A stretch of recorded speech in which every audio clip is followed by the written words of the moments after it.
Bonjour et bienvenue, voici notre tour d'horizon économique, géopolitique et boursier. Nous sommes le mercredi 29 juillet. C'est presque le moment de faire le bilan du mois.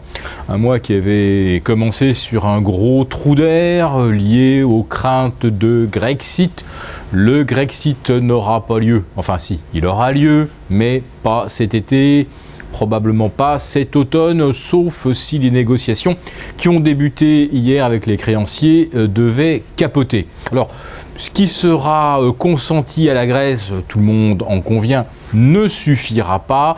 La Grèce est et restera en faillite, avec en plus de ça un petit arrière-goût de scandale tout de même, puisque la privatisation des aéroports qui a été exigée par les créanciers va se solder assez curieusement par le rachat des aéroports bénéficiaires par des entreprises allemandes, tandis que les aéroports non rentables resteront à la charge des Grecs.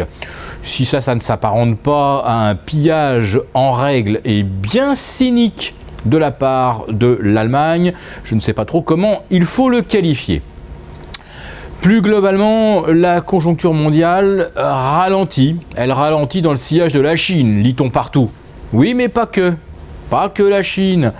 La Corée du Sud connaît également son pire trimestre depuis 7 ans. J'étais à Singapour il y a 15 jours, au moment même où la cité-État annonçait la première contraction de ses exportations depuis plusieurs années. Puis ensuite, je me rendais en Indonésie, où la bourse est retombée pratiquement sur ses plus bas de 5 ans, tout simplement parce que l'Indonésie est un grand exportateur de matières premières et que les matières premières sont au tapis. Alors évidemment, on cite toujours comme premier acheteur la Chine, mais la Chine est toujours en croissance, donc elle achète encore plus de matières premières. Oui, mais voilà, la spéculation, elle, celle qui s'exerce au travers des contrats à terme, a calculé que la trajectoire, la dynamique de la demande chinoise est en baisse. Donc même si en volume elle importe plus, la demande croît moins rapidement. Et voilà pourquoi la spéculation se déchaîne contre les matières premières. Le pétrole est retombé autour de 47,50. Le cuivre a vu son cours divisé par 2 depuis l'été 2011. Le cours de l'argent a été divisé littéralement par 3,5 et ainsi de suite. Autrement dit, on est dans une économie qui se virtualise totalement, car vendre des matières premières en dessous de leur coût d'extraction, est-ce que cela correspond à, on va dire, un prix qui a un sens économique? Non. On vend donc à découvert des matières premières dont on connaît la valeur exacte et on continue d'acheter symétriquement des actifs qui n'ont aucune valeur. Prenez par exemple les biotech. Eh bien, celles qui n'ont ni brevet, ni médicaments commercialisés, aucun chiffre d'affaires, eh bien, celles-là voient leur performance annuelle moyenne augmenter de 53%.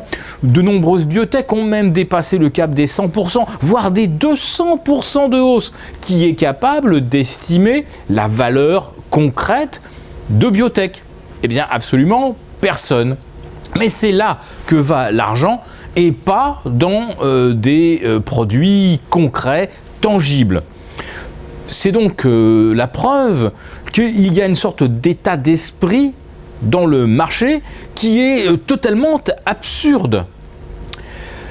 Pour revenir à la Chine, dont la croissance est certainement inférieure à 5% aujourd'hui, pourquoi un tel ralentissement ?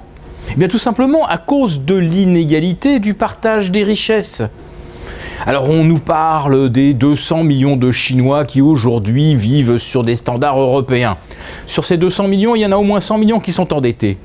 Et puis il y a l'élite, celle qui est proche des cercles du pouvoir, celle qui a des mandats électoraux dans des petites municipalités ou à une plus grande échelle et qui touche les fruits de la corruption.